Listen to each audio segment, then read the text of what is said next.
দেশের চলমান সংকটগুলো নিয়ে বিএনপির জবাবদিহিতা চেয়েছে এনসিপির আহ্বায়ক নাহিদ ইসলাম। রাজধানীর বাংলা মোটরে দলটির কেন্দ্রীয় কার্যালয়ে সরকারের ১৮০ দিনের কার্যকলাপ নিয়ে আয়োজিত সংবাদ সম্মেলনে এই কথা জানান তিনি। বলেন, যে প্রতিশ্রুতি দিয়ে ক্ষমতায় এসেছে তার অধিকাংশই পূরণ করতে পারেনি বিএনপি।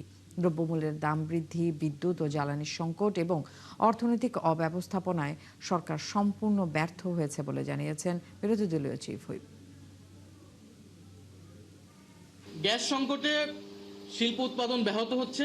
আমরা যেটা বললাম, বিজিএমই সদস্য কারখানা 30 থেকে 35% কমেছে সক্ষমতা, এবং সব খাত মিলিয়ে 2 মাসে গড় উৎপাদন 24% হ্রাস পেয়েছে।